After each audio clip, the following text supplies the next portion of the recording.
तो hello, this is Agarwal and welcome back to the learn science with Yash. तो बेटा, जैसे कि मैंने आप सबसे वादा किया था कि जब भी कोई बैच लॉन्च होगा या फिर कोई भी कोर्स लॉन्च होगा यूट्यूब वीडियो पे, तो सबसे पहले उसका बेसिक्स की वीडियो जरूर डालूंगा मैं। ठीक है, तो अब 9th क्लास या 10th क्लास इन दोनों की वीडियोस आना स्टार्ट होंगी अप्रैल से, है ना।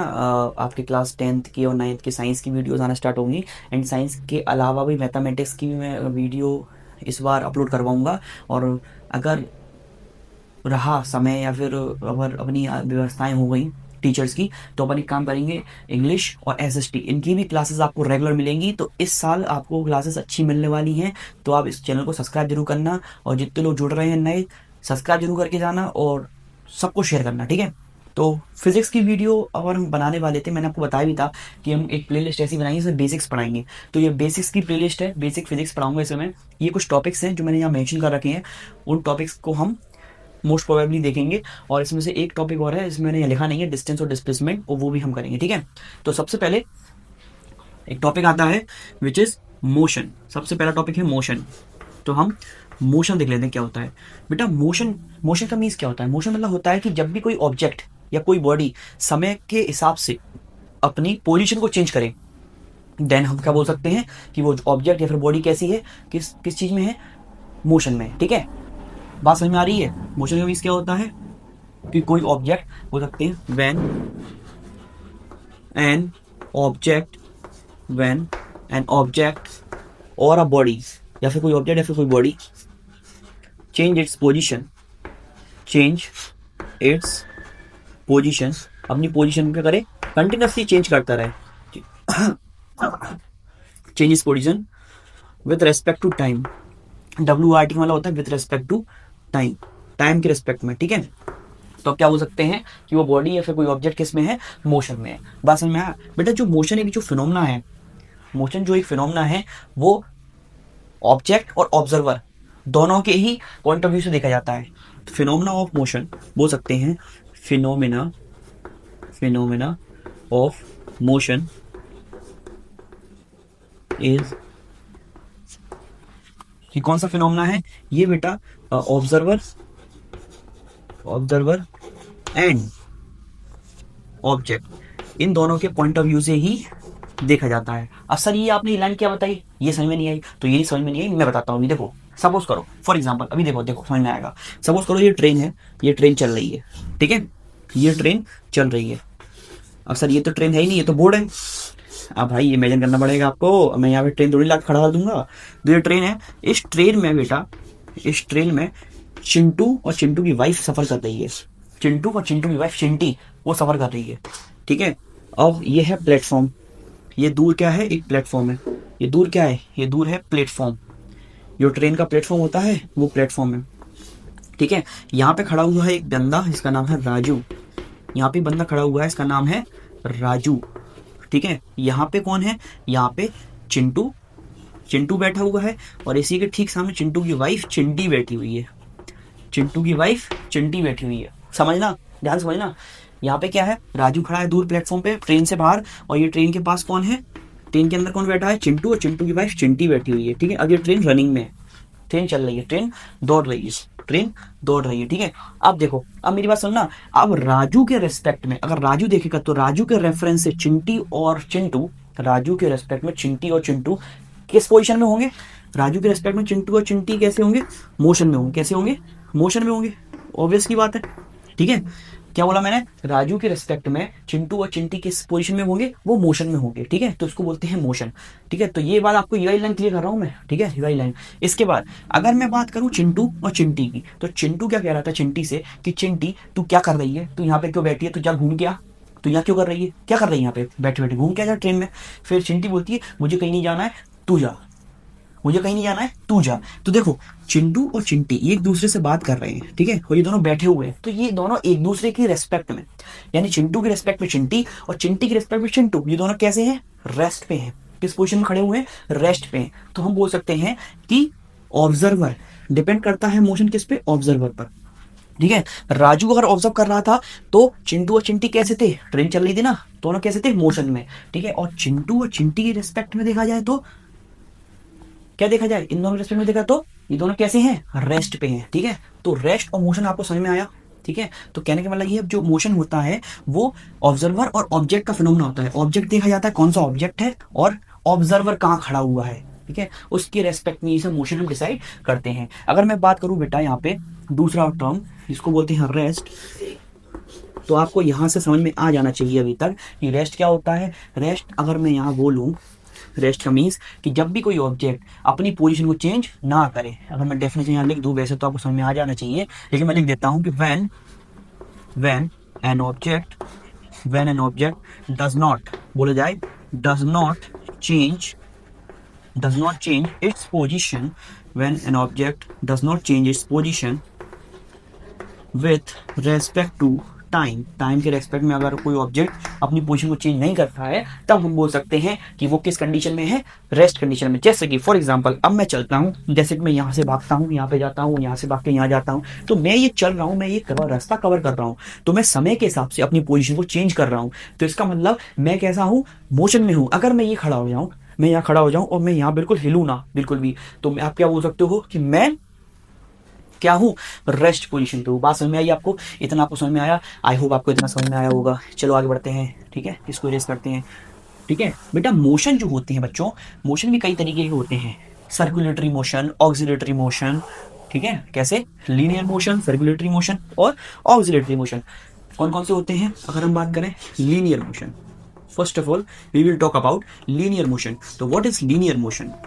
तो बच्चों लीनियर मोशन का मीन्स होता है ये मैं खड़ा हूं और ये चल रहा हूं, ये देखो, ये मैं खड़ा हूं और ये चल रहा हूं, तो इसका मतलब ये कैसा है, लीनियर मोशन है। आपके यस सर, ये देखो मैं ब्यूटीफुल सा एक सर बनाता हूं, आपके यस सर, आपके यस सर की ड्राइंग देख लो। ये आपके कौन है, यस सर है। थोड़ा सा और स्मार्ट कर दूं क्या? देखो थोड़ा सा और स्मार्ट कर दिया। ये आपके यस सर हैं, यस सर आपके ऐसे जाते हैं और ऐसे निकल जाते हैं। तो जब स्ट्रेट लाइन पे, स्ट्रेट पाथ पे जब आपके सर मोशन कर रहे थे, तो उसको बोल दिया गया बेटा लीनियर मोशन।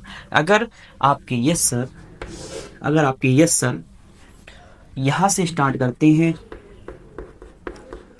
यहाँ से स्टार्ट करते हैं, घूम फिर के ऐसे घूम के वापस यहाँ पर आ जाते हैं, घूम फिर के यहाँ वापस यहाँ पे आ जाते हैं, तो उसको हम बोलेंगे सर्कुलेटरी मोशन।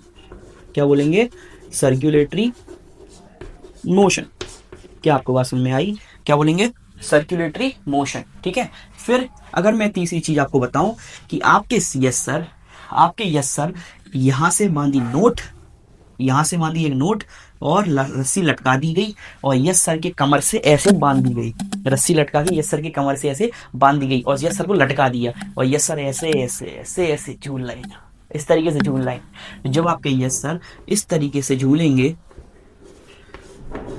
इस तरीके से रस्सी पकड़ के झूलेंगे, रस्सी पकड़ के इस तरीके से झूलेंगे, कभी इधर जाएंगे कभी इधर जाएंगे, तो बेटा इस मोशन को हम बोलेंगे ऑक्सिलेटरी मोशन। क्या बोलेंगे? Oscillatory motion. क्या बोलेंगे? Oscillatory motion. या फिर बोला जाए दूसरा नाम बोल सकते हैं उसका वाइब्रेटरी मोशन, वाइब्रेटरी मोशन। ठीक है। जैसे कि पेंडुलम, एक पेंडुलम देखा है आपने, जो एक घड़ी देखी होगी ना, दीवार में जो घड़ी टंगी होती है, उसका जो पेंडुलम ऐसे ऐसे मूव करता है, ये पेंडुलम होता है।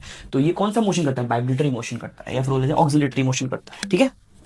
आई होप आपको ये चीज़ें समझ में आएंगी। ये जो वीडियो है बेटा, ये आप किस किस को देखनी है? ये बेटा जो 9th में करंट में हैं, जो 9th का पेपर देने वाले हैं वो देख सकते हैं, तो 9th के उनकी चीज़ें काफ़ी क्लियर हो जाएंगी। जो बच्चे 10th में आ रहे हैं 9 से, वो भी देख सकते हैं क्योंकि उनका बेसिक थोड़ा सा क्लियर हो जाएगा।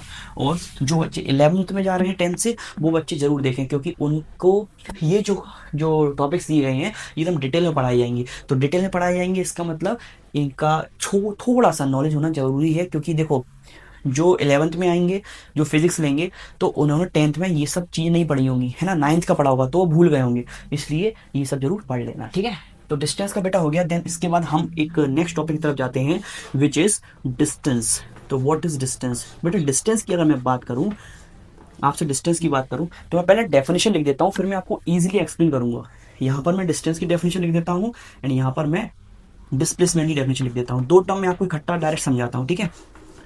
यहाँ पे डिस्टेंस लिख देता हूँ, यहाँ पर मैं डिस्प्लेसमेंट यहाँ लिख देता हूँ। ठीक है। फिर यहाँ पे मैं आपको एक्सप्लेन कर दूंगा क्या होते हैं। देखो डिस्टेंस अगर मैं बोलूँ तो सिंपल आप बोल सकते हो कि कोई भी बंदा कोई बंदा कितना पाथ कवर करता है, यानी कहने मतलब ये है कि अगर मैं चिंटू से बोलूं कि चिंटू तू जा वहां पर यानी कि बिल्कुल 100 किलोमीटर दूर चले जा, या फिर मैं 100 किलोमीटर दूर भाग जा।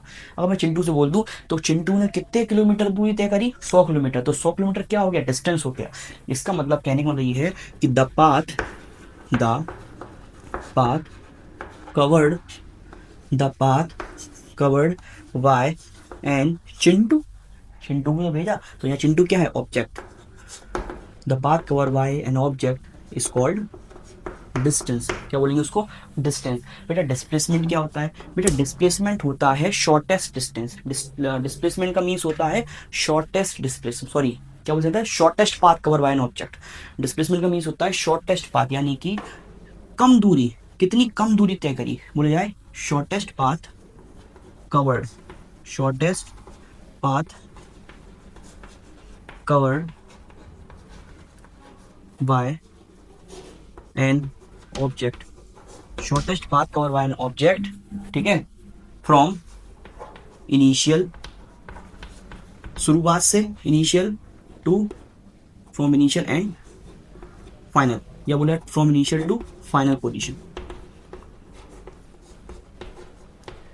कहने का मतलब ये है कि डिस्प्लेसमेंट में सिर्फ और सिर्फ इनिशियल और फाइनल पॉइंट ये देखे जाते हैं बस। कहने का मतलब देखो अब क्या है, अभी समझाता हूँ। देखो जैसे कि यहाँ से आपके सर चले, यहाँ से ऐसे ऐसे ऐसे घूमे, ऐसे ऐसे घूम फिर के यहाँ पे जाके पहुँच गए। आपके सर यहाँ ऐसे ऐसे ऐसे ऐसे ऐसे ऐसे ऐसे घूम के यहाँ पहुँच गए, ठीक है। तो ये रास्ता जो कवर किया, ये पाथ सपोज करो 2 किलोमीटर का है, ये पाथ सपोज करो 2 किलोमीटर का है, तो 2 किलोमीटर सर ऐसे ऐसे ऐसे ऐसे घूमे, तो ये हो गया बेटा डिस्टेंस। क्या हो गया, डिस्टेंस, ठीक है। क्या हो गया ये 2 किलोमीटर, क्या हो गया 2 किलोमीटर हो गया सर का डिस्टेंस, की सर ने डिस्टेंस कवर के लिए 2 किलोमीटर। लेकिन अगर मैं बात करूँ डिस्प्लेसमेंट की, तो शॉर्टेस्ट पाथ देखा जाता है, यानी कि सबसे पास में कहाँ से है। तो देखो ये हो गई शॉर्टेस्ट पाथ, ये हो गई शॉर्टेस्ट पाथ, शॉर्टेस्ट डिस्टेंस बोल दो, चलो शॉर्टेस्ट डिस्टेंस। तो बस इस चीज को बोलते हैं हम डिस्प्लेसमेंट। ये हो गई shortest displacement, sorry shortest path, क्या बोलेगा शॉर्टेस्ट डिस्टेंस, इसको बोलते हैं डिस्प्लेसमेंट, ठीक है भाई। बात समझ में आई आपको, पक्की बात। चलो अब थोड़ा सा इसके बारे में और समझ लो, फिर उसके बारे में एक क्वेश्चन तरीके से मैं समझाने का प्रयास करूंगा आपको, ठीक है। थोड़ा सा रुक जाओ। बोर्ड पे पढ़ाने का जो अलग ही मजा है, लेकिन इसको साफ करने का मजा नहीं, बिल्कुल भी फिर गंदा हो जाता है इससे बोर्ड। देखो हाँ, कुछ चीज़ समझ लो बेटा इसके बारे में, जैसे कि फॉर एग्जांपल इसकी एसआई यूनिट क्या होती है, एसआई यूनिट। तो डिस्टेंस की बेटा एसआई यूनिट होती है मीटर। क्या होती है, मीटर। इसको हम एम से नोट करते हैं, ठीक है, सेम डिस्प्लेसमेंट की। तो डिस्प्लेसमेंट की एसआई यूनिट क्या होती है, डिस्प्लेसमेंट की एसआई यूनिट होती है सेम, क्या होती है, मीटर, ठीक है। इसको भी हम एम से डिनोट करते हैं, ठीक है बच्चों। इसके बाद हम अगर बात करें इसकी क्वांटिटी, तो इसकी कैसी क्वांटिटी होती है, अगर हम बात करें इसकी क्वांटिटी कैसी होती है, इसकी क्वांटिटी होती है स्केलर। कैसी होती है, स्केलर। और इसकी क्वांटिटी कैसी होती है बेटा, इसकी क्वांटिटी होती है वेक्टर। कैसी होती है, इसकी क्वांटिटी कैसी होती है, वेक्टर, ठीक है। इसकी क्वांटिटी होती है स्केलर एंड इसकी होती है वेक्टर। बेटा स्केलर और वेक्टर इसका क्या लोचा है, तो इसका लोचा अभी बताते हैं आपको। तो देखो स्केलर क्वांटिटी का मीन्स होता है जिसमें सिर्फ और सिर्फ वैल्यू होती है, या बोला जाए जिसमें सिर्फ और सिर्फ मैग्नीट्यूड होता है, सिर्फ और सिर्फ मैग्नीट्यूड। कहने का अर्थ ये है कि अगर मैंने आपसे बोला कि आप बेटा जाओ और 10 किलोमीटर चल के आओ, तो 10 किलोमीटर ये क्या हो गया, ये मैग्नीट्यूड हो गया। 10 किलोमीटर बोल दिया आपसे तो ये हो गया मैग्नीट्यूड। अगर मैं आपसे बोल दूं कि बेटा जाओ 10 किलोमीटर जाओ, लेकिन 10 किलोमीटर ईस्ट डायरेक्शन में जाओ, क्या बोल दिया मैंने आपसे, 10 किलोमीटर तो जाओ लेकिन ईस्ट डायरेक्शन में जाओ, तो मैंने आपको क्या बोल दिया, आपको मैग्नीट्यूड के साथ साथ आपको क्या दे दिया, मैंने डायरेक्शन दे दिया, मैग्नीट्यूड के साथ साथ आपको डायरेक्शन दे दिया। तो ये हो गया बेटा वेक्टर क्वांटिटी। कैसी क्वांटिटी हो गई, वेक्टर। तो वेक्टर क्वांटिटी का अर्थ होता है कि जब भी हमको मैग्नीट्यूड के साथ डायरेक्शन में मिल जाए, मैग्नीट्यूड के साथ साथ हमको डायरेक्शन में मिल जाए, तो हम बोल देते हैं ये क्या, कैसी क्वांटिटी है, वेक्टर क्वांटिटी। क्या हम फ्रेम में आ रहे हैं, लेट मी चेक, एक बार मैं चेक कर लूँ।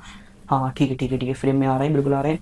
चल अब मैं छोटा सा आपको एक क्वेश्चन लेके बताता हूँ। जैसे कि फॉर एग्जांपल एक हम लीनियर पाथ चलते हैं, पहले एक बंदा यहाँ से यहाँ तक गया, फिर यहाँ से यहाँ तक गया, ठीक है, यहाँ से यहाँ तक गया, फिर यहाँ से यहाँ तक गया। इसका मतलब एक बंदा था तो यहाँ से चला ए पॉइंट से और बी पॉइंट पे आके थक गया, ठीक है। यहाँ से यहाँ तक वो 3 मीटर चला, ठीक है, और यहाँ से यहाँ तक वो 2 मीटर चला। कहाँ से कहाँ तक? यहाँ से यहाँ तक 2 मीटर और यहाँ से यहाँ तक 3 मीटर, ठीक है। चलो अभी रुकना, अभी और सुनो। अब एक बंदा क्या करता है, यहाँ से चलना स्टार्ट करता है, ए पॉइंट से चलना स्टार्ट करता है और ऐसे चलता है, तो यहाँ से 3 मीटर चलता है वो, और यहाँ से लेके नीचे जाता है, यहाँ से जाता है वो कितना, बी पॉइंट पे जाता है, और सॉरी बी पॉइंट यहाँ से यहाँ तक जाता है और ये है सी पॉइंट, ठीक है। तो यहाँ से यहाँ तक जाता है 4 मीटर, ठीक है। एक बंदा यहाँ से यहाँ तक चलता है 3 मीटर, फिर बी से सी जाता है 4 मीटर।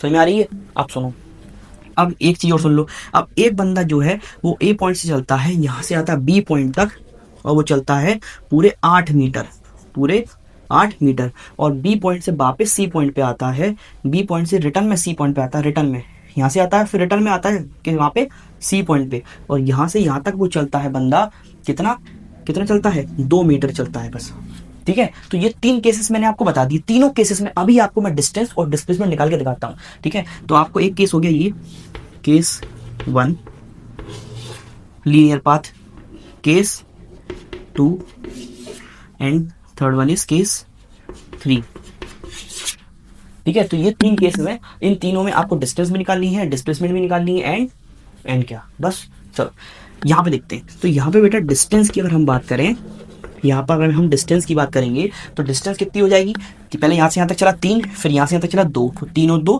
5, 3 एंड 2 कितना हो गया, 5 मीटर। चलो यहाँ डिस्टेंस कितना आ गया। अच्छा डिस्प्लेसमेंट की अगर यहाँ पे बात करें, तो अगर मैं आपसे पूछूं कि डिस्टेंस तो आपने निकाल दिया, लेकिन अगर अब आप बताओ मेरे को डिस्प्लेसमेंट कितना होगा, तो डिस्प्लेसमेंट देखो कितना होगा बेटा, डिस्प्लेसमेंट भी यहाँ पर 5 ही होगा, ठीक है। 5 क्यों होगा, क्योंकि वो लीनियर पाथ पे चल रहा है, ठीक है, लीनियर पाथ चल रहा है, मैग्नीट्यूड ही देखेगा, और वहां जाके वो रुक जा रहा है, ऐसे जा रहा है और वहां जाके वो रुक जा रहा है, इसका मतलब ये लीनियर पाथ है, तो यही डिस्टेंस होगा, यही डिस्प्लेसमेंट होगा। अभी देखो लास्ट में कंक्लूजन निकल के आएगा, ध्यान से सुनो बस, ठीक है। ये हो गया, चलो ये वाला केस कर लिया। दूसरा केस देख लेते हैं। दूसरा केस है बेटा, अगर मैं डिस्टेंस की आपसे बात करूं, डिस्टेंस की बात करूं तो डिस्टेंस तो देखो 3 मीटर चला, फिर 4 चला, यानी कि टोटल कितना हो गया, 7 मीटर। 3 ये 4 ये, टोटल डिस्टेंस कितना हो गया, 7 मीटर। क्योंकि डिस्टेंस में क्या क्या देखना पड़ता है, the path covered by an object, यानी कि पाथ, रास्ता, कितना रास्ता कवर किया व्यक्ति ने, वो देखना पड़ता है बस, ठीक है बच्चों। अच्छा अब मैं अगर बात करूं आपसे डिस्प्लेसमेंट की, तो आप बताओ क्या बताओगे। तो सर आपने बोला था कि शॉर्टेस्ट डिस्टेंस जो होती है या शॉर्टेस्ट पाथ होता है उसको बोलते हैं डिस्प्लेसमेंट, ठीक है। तो शॉर्टेस्ट पाथ तो सर ये होगा, ये शॉर्टेस्ट पाथ होगा। तो हाँ शॉर्टेस्ट पाथ होगा ये ए से लेके सी तक। तो बेटा सर यहाँ से कैसे निकालेंगे, मैं आपसे पूछ रहा हूँ कि बेटा यहाँ से कैसे निकालेंगे, वहां से आप भी पूछ रहे हो सर यहाँ से कैसे निकालेंगे, तो डट जाओ बताता हूँ। तो देखो यहाँ से कैसे निकालोगे आप, यहाँ यूज करोगे पाइथागोरस थ्योरम, जो कि आपने 8th क्लास से, लगभग मेरे ख्याल से 8th क्लास से सीखते हुए आए हो, और नहीं सीखे हो तो बता देता हूँ। पाइथागोरस में बेटा क्या होता है, पाइथागोरस में इसको बोलते हैं, ये अगर 90 डिग्री बनाता है एंगल, तो ये जो इस लाइन होती है इसको बोलते हैं परपेंडिकुलर, इसको बोलते हैं बेस, एंड इसको बोलते हैं लॉन्गेस्ट जो लेंथ होती है उसको बोलते हैं हम हाइपोटेनस, ठीक है। तो क्या करते हैं, हाइपोटेनस का जो स्क्वायर होता है, मैं यहाँ पे सॉल्व, कहाँ पे सॉल्व करूँ, चलो इसको रेस कर दूँ क्या, तो जगह मिल जाएगी हमको। चलो ये वाला रेस कर देते हैं इसको।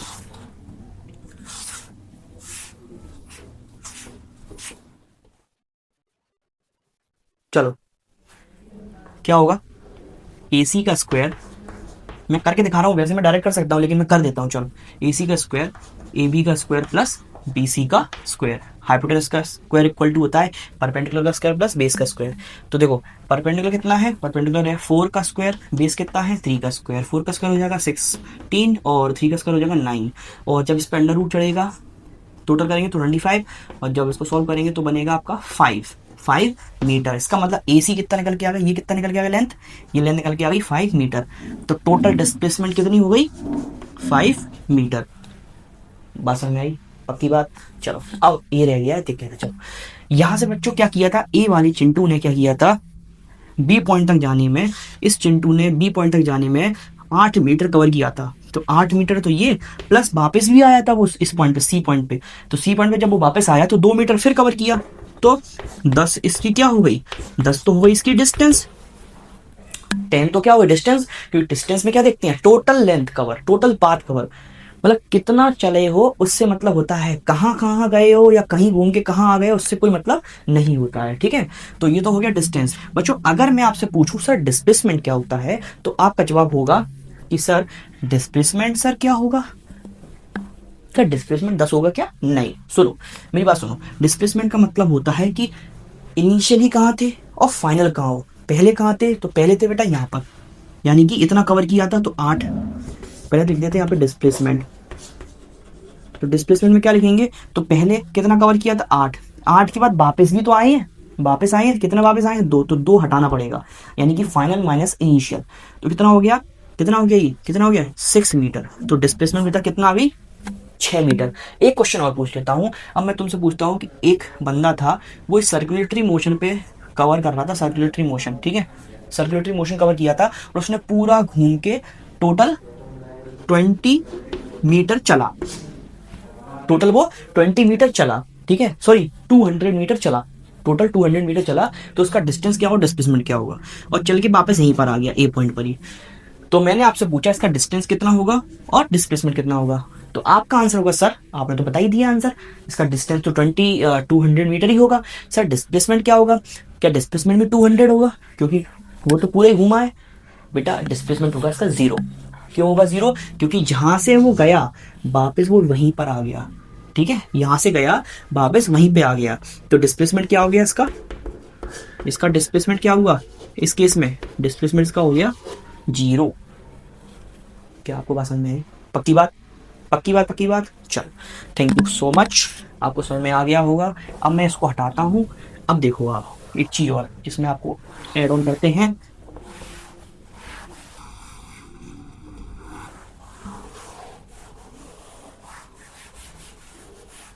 तो देखो ध्यान से सुनो, यहाँ पे मैंने आपको डिस्प्लेसमेंट की डेफिनेशन लिखाई, डिस्प्लेसमेंट की ऐसा यूनिट लिखाई, डिस्प्लेसमेंट की मैंने आपको क्वांटिटी लिखा दी। मैं एक चीज और लिखाना रह गया, वो देखते हैं कि डिस्प्लेसमेंट कैसी कैसी हो सकती है। तो देखो डिस्प्लेसमेंट बेटा याद रखो, डिस्प्लेसमेंट पॉजिटिव भी आ सकती है, डिस्प्लेसमेंट पॉजिटिव भी आ सकती है, ठीक है, डिस्प्लेसमेंट कैन बी 0, डिस्प्लेसमेंट 0 भी हो सकती है, जैसे अभी हो रही थी जिस केस में दिखाया था सर्कुलर वाले पोर्शन पे।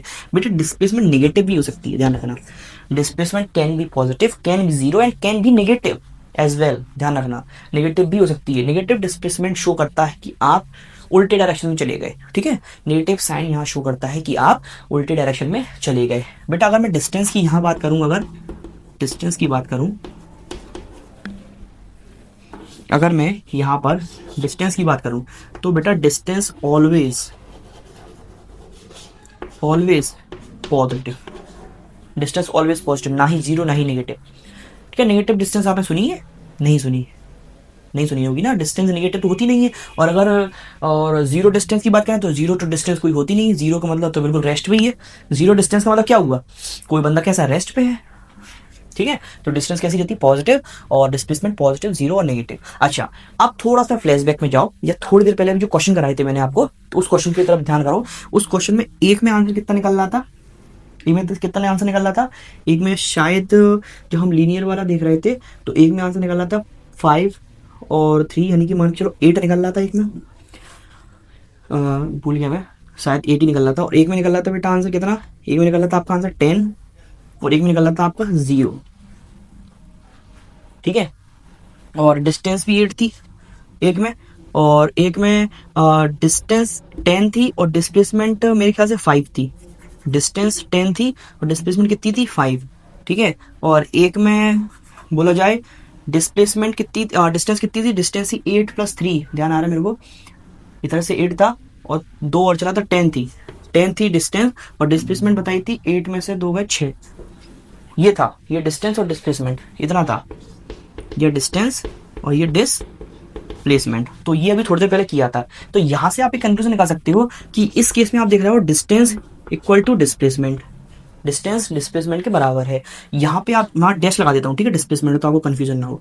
यहाँ पर क्या हो रहा है, यहाँ पर डिस्टेंस ज्यादा है, डिस्प्लेसमेंट कैसी है, कम है, डिस्टेंस ज्यादा है, डिस्प्लेसमेंट कम है। और इस केस में आप क्या देख रहे हो, इस केस में क्या देख रहे हो, इस केस में भी डिस्टेंस ज्यादा है और डिस्प्लेसमेंट कम है, ठीक है। तो ये 3 केस आप समझ रहे हो। कहने का मतलब ये है कि डिस्टेंस, डिस्टेंस जो होगी, डिस्टेंस जो होगी डिस्टेंस हमेशा डिस्प्लेसमेंट से ज्यादा होगी या फिर बराबर होगी। डिस्टेंस डिस्टेंस हमेशा डिस्प्लेसमेंट से ज्यादा होगी या फिर बराबर होगी। बराबर किस केस में होगी? लीनियर पाथ वाले केस में। इक्वल कौन सी बराबर किस में होगी? डिस्टेंस और डिस्प्लेसमेंट किस कब बराबर होगा? लीनियर पाथ वाले में, यानी कि एकदम स्ट्रेट जब चल रहे होते हैं। लीनियर पाथ वाले केस में क्या होगा? डिस्टेंस और डिस्प्लेसमेंट दोनों कैसा रहेगा? दोनों बराबर ही रहेगा। ये समझ में आ रहा है कंक्लूजन? जो भी 3 क्वेश्चन कराए थे उससे ये कंक्लूजन निकला कि distance always be greater than और इक्वल टू डिस्प्लेसमेंट। ठीक है, चलो भाई इसके बाद आगे बढ़ते हैं नेक्स्ट टॉपिक पे जंप करते हैं। आई होप आपको बेटा समझ में आ रहा होगा और क्रिस्टल क्लियर चीज़ें हो रही होंगी। चीज़ें आपको बहुत बेहतरीन तरीके से मैं समझाने की कोशिश कर रहा हूँ और आपको बेहतरीन तरीके से समझ में भी आ रहा होगा। ठीक है, चलो थोड़ा सा बोर्ड अच्छे से साफ कर देना, थोड़ा सा अच्छा लगेगा। चलो नेक्स्ट बेटा, अपना मोशन हो गया, आपका डिस्टेंस और डिस्प्लेसमेंट भी हो गया। अब अपन बढ़ते हैं आगे स्पीड की तरफ। क्या होती है स्पीड एंड क्या होती है वेलोसिटी? तो मैं स्पीड को आपको बताता हूँ, स्पीड क्या होती है। ठीक है, चलो भाई लोग, स्पीड क्या होती है बेटा? स्पीड की अगर मैं बात करूं तो हम बोल सकते हैं कि the rate of change of distance normal, कि कितने रेट से कितनी डिस्टेंस कवर हो रही है, या फिर बोले जाए the rate at which distance covered. Simple, the rate क्या हो सकते हैं? The rate at which distance is covered। कितने रेट से? रेट का मीन्स होता है बेटा टाइम। जहां पर भी रेट के मतलब जहां पर भी रेट आ जाए वहां समझ लेना किसकी बात हो रही है? टाइम की। ठीक है, the rate at which distance is covered, कितने समय में कितनी डिस्टेंस कवर हो रही है उसको बोलेंगे स्पीड। जैसे कि कोई व्यक्ति चला और उसने 2 मीटर 2 सेकंड में चला, फिर आगे 20 मीटर 2 सेकंड में चला, फिर से 20 मीटर 2 सेकंड में चला, फिर से 20 मीटर 2 सेकंड में चला। ठीक है, तो ये दोनों हम जब इसका डिवाइड करेंगे तो निकल के आ जाएगी हमारी स्पीड। क्या निकल के आ जाएगी? स्पीड। कैसे? अभी देखो ऐसे, चलो स्पीड के बारे में थोड़ी बहुत और चर्चा कर लेते हैं। जैसे कि स्पीड की एसआई यूनिट की बात कर लेते हैं। स्पीड की एसआई यूनिट होती है मीटर पर सेकंड। स्पीड की एसआई यूनिट होती है मीटर पर सेकंड, जिसको हम इस तरीके से भी लिख सकते हैं। किस तरीके से? मीटर पर सेकंड -1। ठीक है, ये 1 लिखा है, -1 लिखा है 1, ऐसे भी इसको लिख सकते हैं। ठीक है, इसके बाद क्या बोल सकते हैं? इसके बाद में अगर मैं बात करूँ, स्पीड हमेशा कैसी होगी? पॉजिटिव होगी। स्पीड कभी भी नेगेटिव नहीं होगी। Speed are always be positive. Speed कैसी होगी? हमेशा पॉजिटिव होगी। ठीक है भाई, आगे और देख लेते हैं। इसके बाद बेटा अगर मैं बात करूं तो स्पीड कैसी होती है? अगर मैं बात करूं इसकी क्वांटिटी की, तो स्पीड की क्वांटिटी कैसी होगी? स्पीड की क्वांटिटी होती है। अच्छा, आप एक बात बताओ, स्पीड कभी आप बोलते हो कि 20 किलोमीटर प्रति आवर की रफ्तार से स्पीड से चल रहे हैं? क्या आपने बोला कि 20 किलोमीटर प्रति आवर की रफ्तार से नॉर्थ चल रहे हैं? नहीं बोला ना। यानी कि कहने का मतलब यह है कि स्पीड में कभी भी डायरेक्शन नहीं आता है। और थोड़ी देर पहले आपको बताया था मैंने कि जब भी किसी भी क्वांटिटी में डायरेक्शन नहीं आ रहा है, सिर्फ मैग्नीट्यूड आ रहा है, तो हम उसको किस क्वांटिटी में रखेंगे? स्केलर क्वांटिटी में। किस क्वांटिटी में रखेंगे? Scalar quantity. इसका मतलब स्पीड किस क्वांटिटी में जाती है? स्केलर क्वांटिटी में जाती है। इसके बाद इन सब को कंक्लूड करके मैं अगर बोलूं तो स्पीड का फॉर्मूला होगा distance upon time taken. Distance upon time taken. क्या आपको इतनी बात मेरी समझ में आई? यस और नो? सिंपल सी बात है, बताओ। आगे समझ में? पक्की बात? आगे बढ़े। चलो बेटा, अगर मैं बात करूं यहां पर वेलोसिटी की, इसके बाद जो टर्म है वेलोसिटी। बेटा वेलोसिटी का मीन्स क्या होता है? Let we discuss. देखो, velocity is nothing just a speed with direction. बस खत्म। क्या बोल सकते हैं कि वेलोसिटी कुछ नहीं होता है, जनरली बोला जाए बस स्पीड ही होती है, बस उस स्पीड में डायरेक्शन आ जाएगी। उस स्पीड में डायरेक्शन अगर ले आए तो हम बोल देते हैं वो चीज़ क्या है, वेलोसिटी। अगर हम बोल दें कि कोई व्यक्ति 20 किलोमीटर प्रति आवर की स्पीड में चल रहा है, 20 किलोमीटर प्रति आवर की स्पीड में चल रहा है और वो नॉर्थ डायरेक्शन में जा रहा है, क्या बोल दिया जाए कि कोई व्यक्ति 20 किलोमीटर प्रति आवर की स्पीड में चल रहा है और बोल दी जाए नॉर्थ डायरेक्शन में जा रहा है। अगर वो नॉर्थ डायरेक्शन मेंशन नहीं करेगा तो वो हो जाएगी स्पीड, और अगर उसने नॉर्थ या ईस्ट या वेस्ट या साउथ कोई भी डायरेक्शन मेंशन कर दिया तो समझ जाना कि वो क्या हो गया, वेलोसिटी हो गई। ठीक है, क्या बोल सकते हैं डेफिनेशन में कि velocity it is the speed with direction, it is the speed with direction. या फिर इसका आप दूसरा डेफिनेशन ले सकते हो कि the ratio of displacement and time, यानी कि ये हो रहा था डिस्टेंस अपॉन टाइम, और इस वेलोसिटी क्या आती है, वेलोसिटी का फॉर्मूला होता है velocity is equal to displacement upon time, displacement divided by time. Displacement का टाइम से डिवाइड कर दो तो वो वेलोसिटी आ जाती है। ठीक है, बाकी ऐसा यूनिट सेम रहती है। ठीक है, और एक चीज और क्वांटिटी की बात करें तो बेटा क्वांटिटी जो है इसकी जो क्वांटिटी होती है वेक्टर। कौन सी होती है, वेक्टर, क्योंकि अभी थोड़ी देर पहले बताया कि इसमें क्या आ जाता है, इसमें आ जाता है डायरेक्शन, और अगर डायरेक्शन आ जाए तो समझ जाओ कौन सी क्वांटिटी है, वो वेक्टर क्वांटिटी है। क्या आपको इतनी बात समझ में आई, यस और नो? सिंपल सी बात है, बताओ यस और नो कि हाँ सर हमको ये बातें समझ में आ गई, या फिर ना सर हमको समझ में नहीं आई। अगर आपको आ गई तो फटाफट से लाइक का बटन दबा दो और कमेंट में एक बार पिन कर दो, बोल दो कि सर हाँ चीज़ें समझ में आ रही हैं, काफ़ी अच्छा लग रहा है। ठीक है, चलो निश्चिंत रहो बेटा, जब भी हम कोई भी सब्जेक्ट करेंगे या साइंस भी हम करेंगे ना, तो साइंस में कोई भी चैप्टर करने से पहले मैं आपको इतना बेसिक पढ़ा दूंगा, उसका इतना बेसिक पढ़ा दूंगा कि कभी भी कोई भी चैप्टर आप पढ़ रहे होगे साइंस का तो आपको सब नहीं खजाना पड़ेगा अपना, है ना। आपको बेसिक इतना आता होगा कि आप इजीली सारे चैप्टर को अंडरस्टैंड कर सकोगे। ठीक है, ध्यान रखो जब भी मैं आपको केमिकल रिएक्शन पढ़ाऊंगा, केमिकल रिएक्शन जो हमारा फर्स्ट चैप्टर है क्लास 10 का जो फर्स्ट चैप्टर है केमिकल रिएक्शन एंड इक्वेशन, तो उसमें सबसे ज्यादा बच्चा किसमें परेशान होता है मालूम? सबसे ज्यादा बच्चा परेशान होता है बोला जाए इक्वेशन बनाने में। इक्वेशन कब बनती है? इक्वेशन बनती है तब जब आपको कंपाउंड के नाम आते हों, और कंपाउंड के नाम कब बनते हैं? कंपाउंड नाम बनते हैं जब आपको चार्जेस आते हों, और चार्जेस का पता चलते हैं तब जब आपको एटॉमिक नंबर याद हो। ठीक है, तो ये सब कुछ याद कौन कराएगा? मैं कराऊंगा। कब कराऊंगा? बेसिक्स में कराऊंगा। तो ऐसे ही करके हम पहले फिजिक्स का बेसिक कर लेते हैं, देन उसके बाद हम केमिस्ट्री का भी बेसिक करेंगे। तो हमने मोशन सीख लिया, हमने स्पीड सीख लिया, हमने वेलोसिटी सीख लिया। देन अब हम एक काम करते हैं, हम सीख लेते हैं मोमेंटम। फर्स्ट हम सीख लेते हैं मोमेंटम। सिंपल सा है, छोटा सा है, फटाफट सीख लेते हैं। चौक हो गई ये छोटी, दूसरी चौक ले लेते हैं।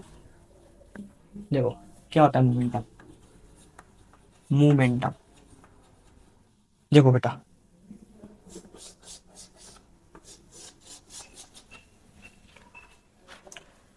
गाइस लाइट जा चुकी है, लेकिन देखो मैं चाहता हूं कि आप जिस एनर्जी से अभी तक बने रहे उस एनर्जी से थोड़ा और बने रहो। लाइट थोड़ी सी कम हो गई, लेकिन मैं एक्सपेक्ट कर रहा हूँ शायद आप लोग को इतना तो दिख ही रहा होगा कि आप समझ सकोगे। हाँ दिख तो रहा है, तो थोड़ा सा एडजस्ट करो, फटाफट से इसको खत्म कर लेते हैं। मोमेंटम और एक्सेलरेशन, बस टॉपिक एंड। बेटा मोमेंटम क्या होता है? मोमेंटम होता है द प्रोडक्ट ऑफ, मोमेंटम होता है product the product of mass and velocity. Velocity और मास का प्रोडक्ट उसको बोलते हैं मोमेंटम। बेटा मोमेंटम को डिनोट करते हैं पी से। मोमेंटम को डिनोट करते हैं हम पी से। और मोमेंटम कैसी क्वांटिटी है? अभी बताऊंगा, रुक जाओ, अब भड़बड़ा नहीं बताऊंगा। मोमेंटम कैसी क्वांटिटी है? मोमेंटम बेटा क्वांटिटी है आपकी वेक्टर। क्यों है? क्योंकि वेलोसिटी आ रही है, और वेलोसिटी कैसी क्वांटिटी होती है? वेक्टर। डायरेक्शन आता है। अब देखो कैसे, अब समझो मोमेंटम होता क्या है। जैसे कि यहाँ से तक समझ में आ रहा होगा आपका कि मोमेंटम होता होगा P equal to mass into velocity, ये होता होगा मोमेंटम। चलो ठीक है, अब सुनो मोमेंटम क्या होता है। देखो क्या होता है बेटा कि जैसे कि सपोज करो ये एक दरवाजा है, यहाँ पे एक दरवाजा है, ये एक दरवाजा है, तो ये दरवाजा अभी लॉक है। अभी यहाँ पे आपको खुला दिख रहा है, आप एक्स मतलब आप ये सोचे चलो, ये मानी चलो कि दरवाजा क्या है? लॉक्ड है। कैसा दरवाजा? लॉक है, ठीक है। ये दरवाजे को तोड़ना है, खोलना है। जब इस दरवाजे को खोलना है तो एक है राजू और एक है चिंटू, ठीक है। हमारे दो ही अनमोल रतन है, राजू और चिंटू, तो हम तो उन्हीं को लेके आते हैं हमेशा क्लास में। तो बेटा जो राजू है वो कुछ इस तरीके का है। ये कौन है? ये है राजू। ये कौन? राजू। लास्ट में कमेंट में जरूर जब बताना कि आपका फेवरेट कैरेक्टर कौन है, राजू या चिंटू। देखो ये है राजू और ये है बेटा चिंटू।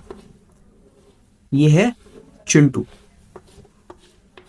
कौन है ये? चिंटू। अब देखो राजू जिसका जो मास है वो कम है, राजू जिसका मास कितना है? कम है, यानी पतला है। और चिंटू भरपूर है मेरी तरह। मैं भरपूर नहीं हूं, मैं ठीक हूं एकदम। अच्छा पहले मैं ना बहुत मोटा था। अब मैं ये नहीं वीडियो बनाऊंगा कि पहले मैं मोटा था बहुत ज़्यादा, फिर मैंने स्टीरॉइड्स लिए, मैंने दवाइयाँ ली, मैं पतला नहीं नहीं, ये कोई प्रमोशन वीडियो नहीं है। मैं बता रहा हूँ कि पहले मैं मोटा था, फिर मैं रनिंग की, दौड़ा, फिर मैं थोड़ा सा पतला हो गया। तो देखो इसलिए मैं बता रहा था कि राजू होता है, एक चिंटू होता है। राजू जो पतला होता है और चिंटू इसको दौड़ने की जरूरत है बहुत ज़्यादा, ये बहुत मोटा है। चिंटू क्या है? मोटा है। इसका मतलब इसका बोला जाए इसका मास, चिंटू का मास कैसा है? बहुत ज़्यादा है। चलो मैं इसको इरेज कर देता हूँ, यहाँ पे यहाँ लिख देता हूँ ये P=MB। इसका मास कितना है? बहुत ज्यादा है। मास कितना है? बहुत ज्यादा है। इसका मास कैसा है? बहुत कम है, ठीक है। ध्यान सुनना, ध्यान से अभी कॉन्सेप्ट सुनना। चिंटू का मास बहुत ज्यादा है, राजू का मास बहुत कम है। चिंटू भाग के गया, चिंटू भाग के गया, चिंटू चिंटू नॉर्मली चिंटू नॉर्मली गया और उसने एक लात मारी गेट पे तेजी से, एक गेट पे तेजी से लात मारी और गेट टूट गया। गेट एकदम टूट गया, खुल गया गेट, ठीक है। फाइबर का गेट था, वो टूट गया, ठीक है। तो यहाँ पे क्या हुआ?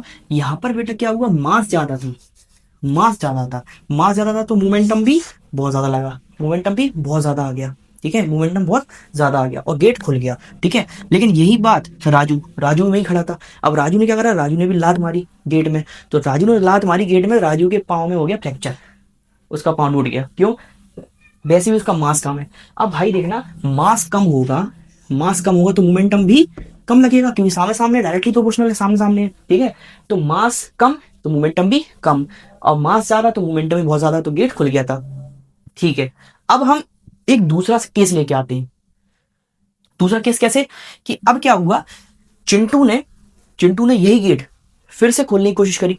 चिंटू ने यही गेट फिर से खोलने की कोशिश करी। तो अब चिंटू ने क्या करा? लात मारी, और बहुत हल्की, धीरे से लात मारी, धीरे से, धीरे से। पहले उसने बहुत तेज लात मारी थी और मास भी उसका ज्यादा था, ठीक है। तो अब उसने क्या करा? चिंटू ने बहुत धीरे से लात मारी तो वो गेट नहीं खोला। लेकिन अब इस केस में क्या हुआ कि जो राजू था, राजू ने 2-3 स्टेप पीछे लिया और भाग के आया, और स्पीड में आया, और स्पीड में आके उसने तेजी से लात मारी। तो राजू ने जैसे ही बहुत तेजी से लात मारी तो क्या नोटिस किया? लाइट आ गई। राजू ने यहाँ पे जैसी लात मारी तो क्या देखा? गेट खुल गया, गेट टूट गया। तो यहाँ पे क्या देखा आपने? यहाँ पे देखा कि स्पीड, वेलोसिटी, वेलोसिटी जो थी, स्पीड जो थी, वो चिंटू की कैसी थी? कम थी, ठीक है। और राजू की वेलोसिटी कैसी थी? स्पीड कैसी थी?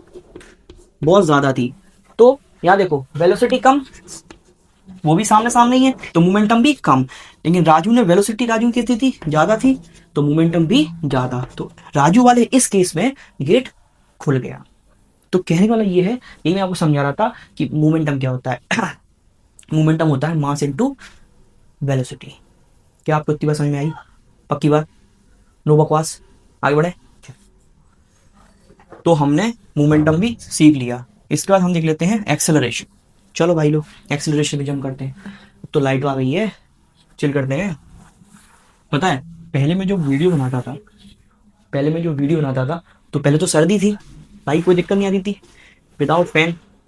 अब तो मुझे एसी लगवानी पड़ेगी इस स्टूडियो वाले रूम में, तभी काम बन पाएगा, नहीं तो मैं तो गर्मी में अभी पसीना पसीना होने लगा। चलो इसके बाद नेक्स्ट, हाँ नेक्स्ट अब है acceleration. Now we will discuss about what is acceleration. बेटा एक्सेलरेशन आप समझोगे तो सबसे पहले एक्सेलरेशन समझने का सबसे अच्छा एग्जांपल है, अपने पीछे कुत्ते को छोड़ दो। एक कुत्ते को अपने पीछे छोड़ दो, और जैसे ही आप एक कुत्ते को अपने पीछे छोड़ोगे आपको समझ में आ जाएगा कि एक्सेलरेशन क्या होता है। सर ये कैसी बात कर रहे हो आप, पागलबंदी। देखो एक्सेलरेशन का मीन्स होता है कि जब भी टाइम के अकॉर्डिंग, टाइम जैसे चेंज हो रहा है आपकी वेलोसिटी भी चेंज हो रही है, उसको बोलते हैं acceleration. Simple, the rate of change of velocity, बोल सकते हैं the rate of change of velocity, the rate of change of velocity. बस रेट का मीन्स होता है टाइम, तो टाइम जब चेंज होता है और वेलोसिटी चेंज हो रही है टाइम के अकॉर्डिंग, तो हम बोलते हैं एक्सेलरेशन है वो। एक्सेलरेशन को डिनोट करते हैं बेटा ए से, ठीक है। बोल सकते हैं ए इक्वल टू होता है change in velocity, change in velocity upon time. बेटा चेंज को हम कैसे नोट करते हैं, फाइनल वेलोसिटी यानी कि v माइनस इनिशियल वेलोसिटी मतलब u अपॉन टाइम t, ठीक है सर। यहाँ v और u का मतलब क्या है, तो देखो v का मतलब होता है फाइनल वेलोसिटी, कि उस इंसान की वेलोसिटी फाइनली कितनी है, फाइनल वेलोसिटी। एंड u का मीन्स होता है इनिशियल वेलोसिटी, स्टार्टिंग में वेलोसिटी इसकी क्या थी, ठीक है। तो final velocity minus initial velocity upon time, उसको बोलते हैं एक्सेलरेशन। बेटा एक्सेलरेशन की अगर मैं आपसे पूछूं बात कि बेटा इसकी क्वांटिटी क्या होगी, तो क्वांटिटी आप क्या बोलोगे, इसकी क्वांटिटी होती है एक्सेलरेशन की, कौन सी क्वांटिटी है, कौन सी वेक्टर, कौन सी क्वांटिटी है, वेक्टर। वेक्टर क्यों है, क्योंकि आपको दिख रहा होगा यहाँ पे वेलोसिटी की बात हो रही है और फिर डायरेक्शन की बात होगी, तो कौन सी क्वांटिटी हो गई, वेक्टर क्वांटिटी, क्योंकि मैग्नीट्यूड के साथ साथ डायरेक्शन भी आएगा, ठीक है। अब मैं आपसे बात करता हूँ कि यहाँ पे ऐसा यूनिट क्या होगी इसकी, ऐसा यूनिट, तो बेटा इसकी ऐसा यूनिट होती है मीटर पर सेकेंड, मीटर पर सेकेंड स्क्वायर, मीटर पर सेकेंड स्क्वायर, इसकी ऐसा यूनिट होती है मीटर पर सेकेंड स्क्वायर। इसको हम इस तरीके से भी ले सकते हैं, मीटर सेकेंड माइनस का 2, ठीक है। तो ये था बेटा एक्सेलरेशन के बारे में। एक्सेलरेशन का मीन्स होता है कि आप दौड़ रहे हो, तो दौड़ने के बाद ये नहीं होता है कि आप दौड़ रहे हो, पहले 2 सेकंड में 20 मीटर दौड़े, फिर 5 सेकंड में 10 मीटर ही दौड़ पाए, फिर कहो 10 सेकंड में कहो आपके बाद 50 मीटर दौड़ लिए। तो ये क्या हो रहा है, जैसे टाइम चेंज होता जा रहा है आपकी वेलोसिटी भी चेंज होती जा रही है। सॉरी यहाँ पे मीटर लिख दिया, मीटर पर सेकंड मान लो, स्पीड मान लो, स्पीड चेंज स्पीड मान लो, मीटर पर सेकंड मान लो, कि मीटर पर सेकंड मान लो, मीटर पर सेकंड मान लो। यानी कि पहले आप 2 सेकंड में इतना दौड़े, 5 सेकंड में इतना दौड़े, 10 सेकंड में इतना दौड़े, यानी कि आपकी वेलोसिटी चेंज हो रही है, टाइम भी चेंज हो रहा है। तो जब वेलोसिटी चेंज होती है टाइम के चेंज होने से, उसको बोलते हैं एक्सेलरेशन। इसको हम एक तरीके से और रिप्रेजेंट कर सकते हैं कि एक्सेलरेशन जो होता है वो delta v upon delta T. बेटा डेल्टा जो है यहाँ पर, डेल्टा यहाँ पे ये जो डेल्टा है वो शो करता है चेंज को, डेल्टा यहाँ पे लगाया हुआ है वो शो कर रहा है चेंज को, ठीक है। क्या आपको बात समझ में आ रही, अच्छा अब सुनो एक्सेलरेशन। बेटा acceleration can be positive, negative as well zero, ठीक है। क्या कहा मैंने कहा कि एक्सेलरेशन इज पॉजिटिव, पॉजिटिव भी होती है, acceleration can be zero and acceleration as well can be negative, acceleration negative भी होती है। सर एक्सेलरेशन नेगेटिव कैसे, तो अभी बताते हैं कैसे, इसको हटा दे पहले। तो देखो एक्सेलरेशन जब पॉजिटिव है तो नॉर्मली आप उसको बोलोगे क्या है, एक्सेलरेशन है, नॉर्मली क्या बोल सकते हो आप उसको, एक्सेलरेशन है, ठीक है भैया। अगर एक्सेलरेशन बेटा जीरो है, एक्सेलरेशन जीरो है, इसका मतलब कहने का ये होगा कि वेलोसिटी चेंज नहीं हो रही है, और वेलोसिटी अगर चेंज नहीं हो रही है इसका मतलब वेलोसिटी कांस्टेंट है, कांस्टेंट स्पीड से चल रहा है। तो जब भी अगर कोई बॉडी या कोई ऑब्जेक्ट कांस्टेंट स्पीड से चलेगा, कांस्टेंट स्पीड से चलेगा, यानी कि अपनी स्पीड को चेंज कर रहा है, यानी कि कहने का मतलब ये है कि उसने गाड़ी उठाई, रेस दबाई, इतनी नॉर्मल रेस कर दी और उसने रेस हिलाई नहीं, बिल्कुल रेस ऐसा नहीं कर रहा है, वो ऐसे ही पकड़ा हुआ है और गाड़ी चल रही है, बस चल रही, यानी कि स्पीड क्या है, कांस्टेंट है, कांस्टेंट है। अगर स्पीड चेंज नहीं हो रही है, तो जब स्पीड चेंज ही नहीं होगी, स्पीड में चेंज ही नहीं आएगा, तो ये तो जीरो हो जाएगा, और ये जीरो हो गया तो एक्सेलरेशन जीरो ही तो आएगा, टोटल जीरो अपॉन टाइम कितना होगा, जीरो ही तो होगा।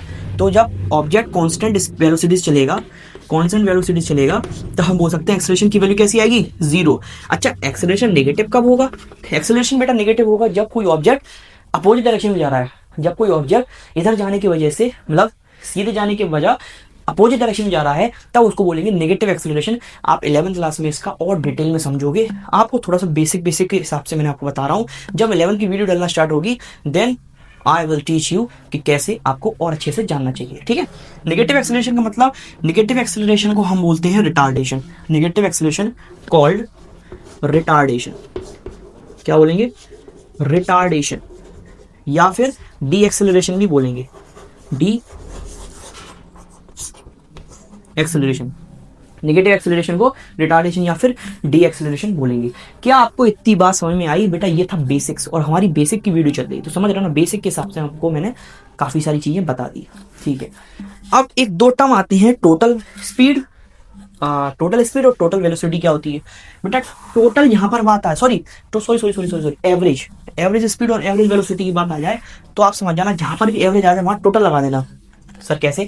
तो देखो, अगर बात करूँ मैं average velocity, sorry average speed की बात करूँ, तो एवरेज स्पीड जब आपसे कोई पूछेगा तो आप बोल देना टोटल डिस्टेंस, टोटल स्पीड क्या होती है? एवरेज स्पीड होती है total distance upon total time, total distance upon total time. ठीक है, और अगर बात करें हम एवरेज वेलोसिटी, एवरेज वेलोसिटी क्या होगी? एवरेज वेलोसिटी बोल दो total displacement upon total time, total displacement, total displacement upon total time. देखो भाई, ब्लैक शर्ट पहनने का नतीजा पूरा सफ़ेद हो गई शर्ट चौक के कारण, कोई बात नहीं। चलो, ये मैंने आपको बता दिया, तो हमारा एक्सेलरेशन टॉपिक भी कंप्लीट हो गया। ये देखिए था मोशन, लॉ ऑफ मोशंस,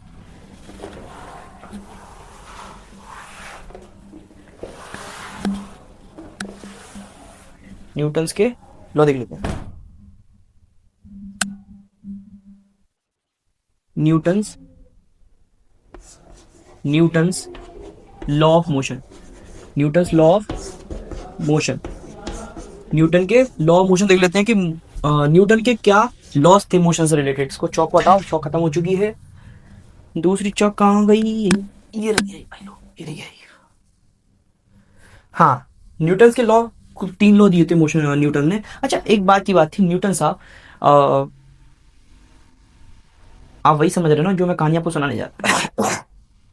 वही कहानी आपके दिमाग में चल रही होगी जो मैं आपको सुनाने जा रहा हूँ। बेटा क्या है, ये जो कहानी है ये मनगढ़ंत कहानी है। सिर्फ एक पढ़ाई को, एक एजुकेशन को सिंपल वे में करने के लिए कहानी है कि न्यूटन साहब बैठे थे और गार्डन में अपने आराम फरमा रहे थे, और एक बार की बात थी, जिस गार्डन में, जिस पेड़ के नीचे वो बैठे थे, उस पेड़ के ऊपर एक फल लटका हुआ था, सेब का पेड़ था, और वहाँ से सेब टूटा, और जैसे ही सेब नीचे गिरा और उन्होंने न्यू खोज कर ली ग्रेविटेशन की। बेटा ऐसे होता है क्या? इतना आसान है क्या? नहीं बेटा, ग्रेविटेशन की खोज करने में उन्हें सालों लग गए। सिर्फ एक सेब के गिरने से कोई खोज नहीं होती है, ध्यान रखो। तो कहने वाला ये है कि ये जो कहानियाँ हैं ना, ये सिर्फ पढ़ाई को इंटरेस्टिंग बनाने के लिए होती हैं, बाकी ऐसा कुछ इसका रियलिटी नहीं है। नहीं आप लोग सोचने लगो अरे न्यूटन साहब है, इतना तुक्का लग गया, एक सेब गिर गया इसलिए सेब की अगर पत्थर गिरता तो फट के मर जाते, और अभी तो कोई फिजिक्स इतनी नहीं पढ़नी पड़ती। नहीं साहब, उनकी रिस्पेक्ट करनी पड़ेगी, हमको रिस्पेक्ट करनी चाहिए। ठीक है, क्योंकि जो उन्होंने कंट्रीब्यूशन दिया है in the sphere of physics वो काफ़ी सराहनीय है। ठीक है, तो हम उनकी रिस्पेक्ट करते हैं और उनके जितने भी लॉ उनके द्वारा दिए गए हैं वो पढ़ते हैं। बेटा न्यूटन का पहला लॉ बोलता है कि कोई भी ऑब्जेक्ट अगर रेस्ट में है तो वो रेस्ट में ही रहेगा, कोई ऑब्जेक्ट अगर मोशन में है तो मोशन में ही रहेगा, अनटिल एंड अनलेस, जब तक उस पर कोई एक्सटर्नल फोर्स नहीं लगता है।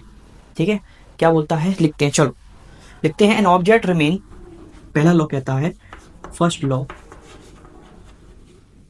न्यूटन का बोलता है, an object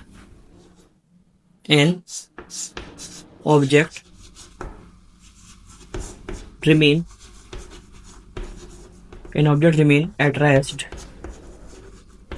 or in motion until and unless external force applied।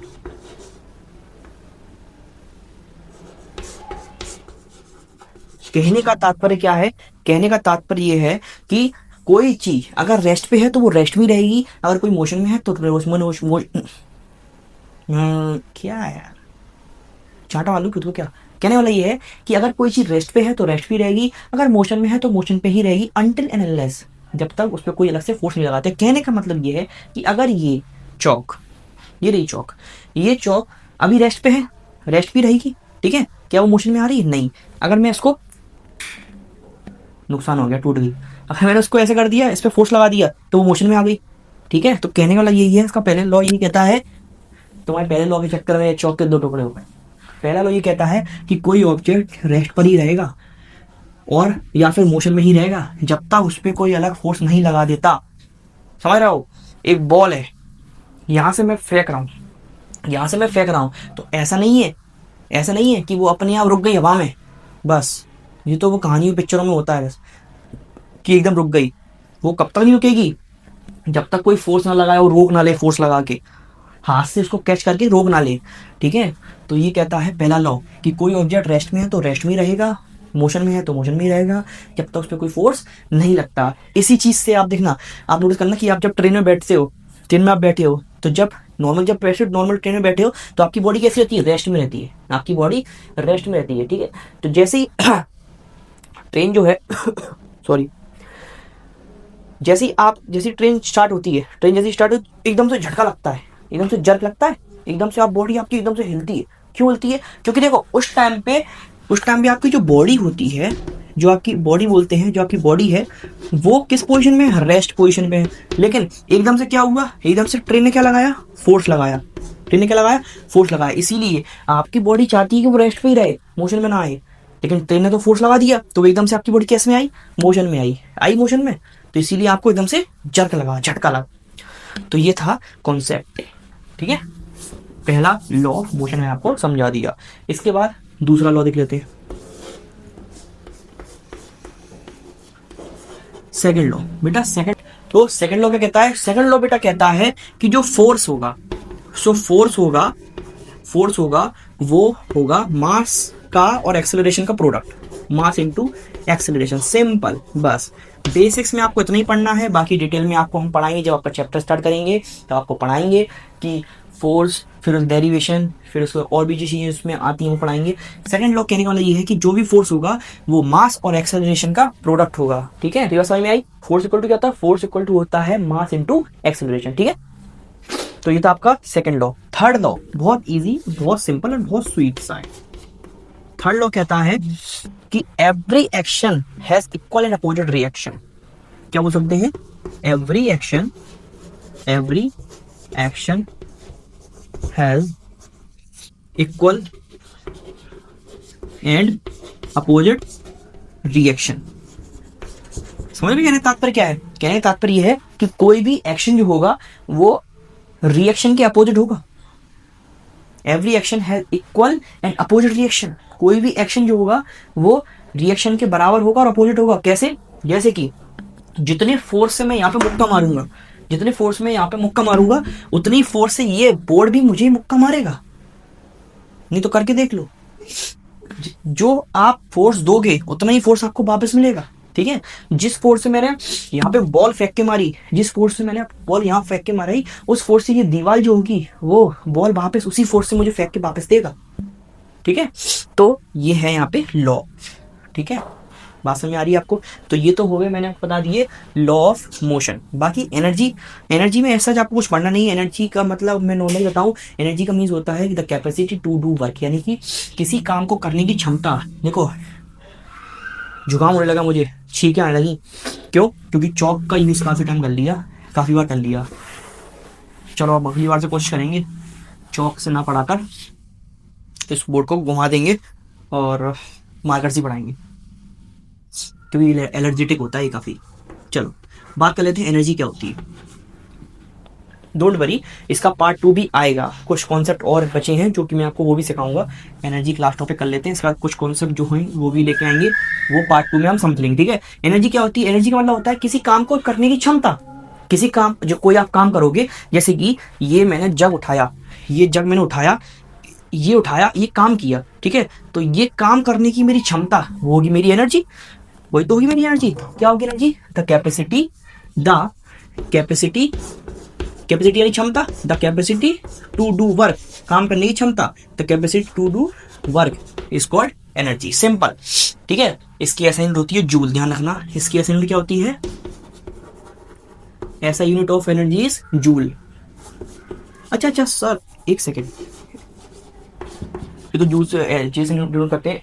अच्छा एक चीज रही गई, सॉरी, क्या रह गई, मोमेंटम का तो रह गया, मोमेंटम की ऐसा यूनिट बताना रह गया, सॉरी सॉरी बेटा, मोमेंटम की ऐसा यूनिट सुन लो, भूल गया। मोमेंटम का फॉर्मूला क्या था, P equal to M into velocity, mass की क्या होती है kg, वेलोसिटी होती है मीटर पर सेकेंड। तो लो, मोमेंटम की होती है kg मीटर पर सेकेंड, ठीक है, समझ में आ गया। चलो बाकी एनर्जी के बारे में ये था। एनर्जी कितनी प्रकार की होती है, एनर्जी बेटा काइनेटिक एनर्जी होती है, पोटेंशियल एनर्जी होती है, बेसिक बेसिक अगर हम पढ़ें तो, वैसे तो और भी होती हैं। क्या होती है, kinetic energy, kinetic energy basic में तो हमको यही पढ़ना है, बाकी इनकी डिटेल में हम जब वीडियो लेके आएंगे तब इनका डिटेल भी देखेंगे, काइनेटिक एनर्जी और पोटेंशियल एनर्जी।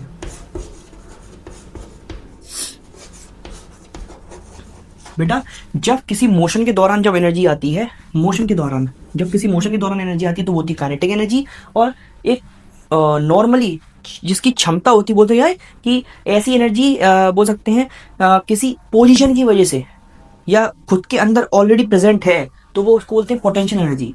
पोटेंशियल एनर्जी बोलते हैं नॉर्मली जो प्रेजेंट होती है, पोटेंशियल क्षमता, ठीक है, तो उसको बोलते हैं पोटेंशियल एनर्जी। बाकी ज़्यादा कुछ इसके बारे में पढ़ना नहीं है, और डिटेल में हम बाद में पढ़ेंगे जब भी हम इसको चैप्टर कराएंगे, ठीक है। तो ये तो था आपका छोटा सा टॉपिक। तो मैं सोच रहा हूँ इसको इतना ही रखूँ, इतने सारे कॉन्सेप्ट हमने कर ही लिए हैं, बाकी के कॉन्सेप्ट जो होंगे वो पार्ट 2 फिजिक्स में कर लेंगे, ठीक है, क्योंकि हमको पूरी प्लेलिस्ट ही बनानी है। तो बेसिक्स पूरा इस साल मतलब ये महीना जो है मार्च का, इसमें हम कोशिश करेंगे इससे बेसिक बेसिक ही पढ़ते रहें, ठीक है, और कुछ नहीं। बाकी चैप्टर हम अप्रैल से स्टार्ट करेंगे, पूरा बेसिक पढ़ा दूंगा 15 दिन तरीके से, चाहे वो 9th का बेसिक हो, चाहे 10th का बेसिक हो, चाहे वो 11th का बेसिक हो, ठीक है। 11th में डिफ्रेंसिएशन इंटीग्रेशन करेंगे, ठीक है। चलो, तो आई होप आपको पसंद आया होगा, और आपको पसंद आया हो तो अगर इतना लास्ट तक आ गए हो, देख लिया है, तो लाइक शेयर जरूर करना, सब्सक्राइब करना चैनल को नहीं हो तो, और शेयर कर डालो बस, और कुछ नहीं, ठीक है। Bye bye.